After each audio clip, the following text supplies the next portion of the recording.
Bonjour Jean-François Martins. Bonjour Noé da Silva. Merci d'être avec nous ce matin. Un mot de l'actualité, vous avez réagi sur Twitter en tant qu'adjoint chargé du tourisme après l'arrestation des auteurs présumés des vols de bijoux de Kim Kardashian. C'était un point hyper négatif pour le tourisme parisien, cette affaire.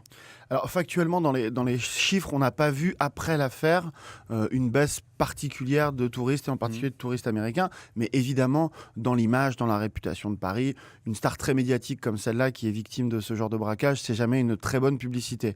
Et c'est vrai qu'hier, j'ai un peu réagi parce que j'ai trouvé que l'espace médiatique qu'on avait offert à ce braquage était important à l'époque, légitime ou pas, peu importe. J'aurais aimé, et j'aimerais que le succès de la police française, qui en quelques semaines a réussi à démanteler, à interpeller 17 personnes, à remonter l'ensemble de cette filière, montre notre savoir-faire, notre qualité, et que j'aimerais qu'on en fasse au moins autant la promotion que le braquage quand il a eu lieu à l'époque. Est-ce que vous n'aimeriez pas qu'on puisse arriver à empêcher de tels braquages, surtout dans des hôtels de luxe, auprès de stars comme ça, hyper importantes et qui ont une vie essentiellement sur les réseaux sociaux?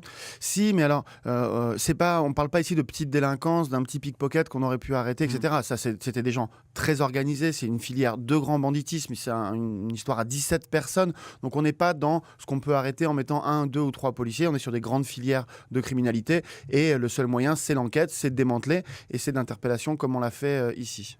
Autre visibilité de Paris à l'étranger, le début aujourd'hui des championnats du monde de handball.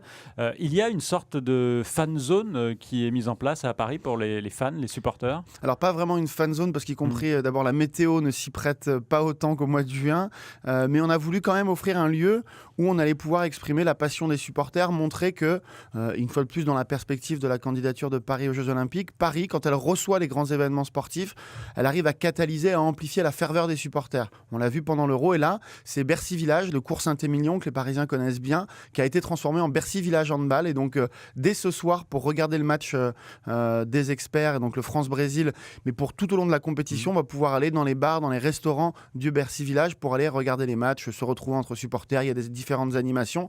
Donc, c'est là où est le rendez-vous de maintenant, du 11 jusqu'au 29 janvier. Il n'y a pas un écran géant pour Non. En revanche, regarder, les retransmissions sont dans les établissements, dans les bars et restaurants. En fait, ce sont des lieux privés qui accueillent le public. Oui, mais qu'on a thématisé, sur lequel il y a des offres particulières pour les supporters, il y a des promotions pour les détenteurs de billets qui viendraient avant ou après le match. Donc on a finalement essayé de trouver un modèle un peu différent, c'est un peu nouveau, parce que du coup il n'y a pas de coût d'investissement pour la ville et donc les impôts des Parisiens, c'est une bonne nouvelle, tout en capitalisant sur un bel endroit qui est juste à côté de l'Accor Hotel Arena et sur lequel il y a toute l'offre qu'il faut sur ce qu'attendent les supporters après, avant un match ou pour voir un match, de l'ambiance, des bars, des restaurants. Et donc on a trouvé un modèle peut-être un peu plus sobre, mais intéressant. Avec une capacité de combien de personnes? On est sur quelques milliers de personnes. On n'est évidemment pas sur encore les standards du Champ de Mars. Qu'attendez-vous de ce championnat du monde? On a l'impression qu'à chaque fois qu'il y a maintenant un événement à Paris, on est tourné vers l'organisation des JO 2024. Oui, en tout cas, on est dans la perspective de montrer ce savoir-faire français, ce savoir-faire parisien en matière d'accueil de grands événements. Ça veut dire, la qualité de l'événement lui-même. Une salle, en l'occurrence l'Accor Hotel Arena, qui a été élue deuxième meilleure arena du monde. Donc, les meilleures conditions sportives. C'est Paris-Bercy pour ceux qui n'ont pas encore... Oui, et Bercy, pardon. Ex-POPB est une salle performante pour les sportifs, mais pour les spectateurs. On veut montrer qu'il y a une vraie capacité française, c'est une vraie spécificité. On est capable à Paris de remplir des salles sur quasiment tous les sports olympiques. Il y a très peu de pays où vous pouvez remplir une salle, en l'occurrence Bercy pour le judo à 15 000, pour le handball à 15 000 pendant 15 jours, etc., etc. Donc on veut montrer cette ferveur française.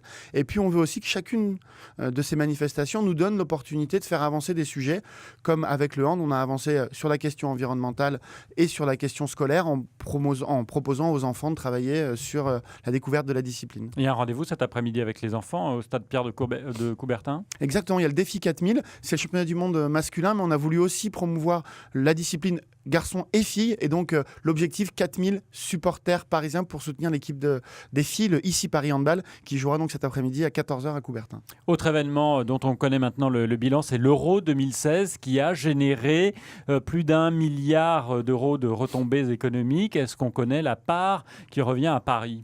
Non, pas encore. Le centre d'études, donc le CDES de Limoges, doit faire une étude région par région. Nous, on a vu un certain nombre d'éléments. On a fait, par exemple, un mois de juin et un mois de juillet qui étaient quasiment identiques au mois de juin et de juillet précédents en matière touristique, ce qui, quand on se rappelle juin 2016, qui était une mauvaise période touristique suite aux attentats, fait qu'on a senti le surplus de visiteurs pendant le mois de juin. On a surtout senti le bénéfice à long terme, parce que depuis le mois de juin, on a une progression, c'est idiot comme chiffre, mais en fait, il est assez intéressant, des gens qui recherchent sur les moteurs de recherche, sur Internet, Visit Paris en anglais et dans différentes langues, qui est de près de plus 6 points d'intérêt de revisite à Paris. Et donc, il y a eu le bénéfice très immédiat, un peu plus de visiteurs, de l'activité dans les commerces et les restaurants pendant l'Euro. Ça ne traduit pas encore en termes de nuitées d'hôtel. On est, pour le coup, là, on a fait une reprise de fin d'année bien meilleure. On avait fait un été un peu catastrophique, pour être très honnête, et on a fait une fin d'année qui sont vraiment plus enthousiasmants. Vous avez des chiffres ?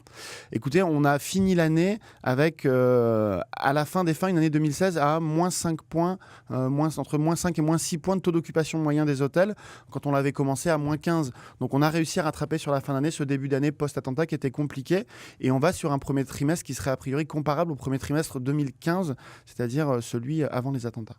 Un mot des fan zones, finalement, elles ont un bon bilan, ces fan zones, cette fan zone près de la Tour Eiffel, alors que elle a été très critiquée par la droite. Valérie Pécresse, présidente de la région, affirmait qu'elle ne voulait pas y envoyer ses enfants. Qu'est-ce que vous en retenez aujourd'hui ? Que je ne vais pas faire de politique là-dessus. Je dis juste qu'on avait un objectif qui n'était pas partisan. D'ailleurs, je ne voulais pas donner raison à la gauche ou donner raison à la gauche. Je voudrais qu'on offre aux Parisiens et aux visiteurs étrangers un beau lieu pour célébrer Paris. Cette fan zone, ça a été 1,2 million de personnes. Ça a été plus de 100 000 heures de direct des télés sur 160 pays du monde qui ont montré la Tour Eiffel, qui ont montré Paris, qui ont montré une image joyeuse de cette ville après des heures et des heures de télé qui montraient notre ville triste et blessée en 2015. Et donc, c'est une vraie belle réussite qui, là encore, sera un atout dans notre candidature aux Jeux Olympiques. Seul bémol, peut-être, c'est le coût de l'organisation de ces fan zones, avec le coût qui a été très élevé en termes de sécurité. Oui, mais je pense qu'il nous aurait été beaucoup plus dangereux, et je continue à le penser, si nous n'avions pas fait de fan zone, les rassemblements auraient été erratiques, dispersés dans tout Paris, et nous n'aurions pas su le sécuriser parce qu'il y aurait eu des gens dans le 17e, les Islandais porte de Clichy, les Irlandais au sud, et on aurait eu des multiplicités de regroupements que nous n'aurions pas su sécuriser. La sécurité, ça fait partie maintenant des obligations d'un organisateur d'événements. On y a fait face. Et puis, on continue à assurer l'héritage de cette compétition. Les pelouses du Champ de Mars ont été intégralement terminées et maintenant elles sont refaites à neuf depuis la période de Noël. Et enfin, on en est à 6 terrains de foot de proximité dans les quartiers qui ont été rénovés depuis l'Euro grâce à ce qu'on appelait le fonds d'héritage de l'Euro 2016 qui nous permet du coup maintenant d'aider dans les quartiers à refaire les terrains de foot. Jean-François Martin, adjoint à la mairie de Paris en charge du sport, des sports et du tourisme. On aura l'occasion de vous réinviter avant septembre prochain où on connaîtra le nom de la ville choisie pour recevoir les JO en 2024. Merci Jean-François Martin, très bonne journée. Merci à vous.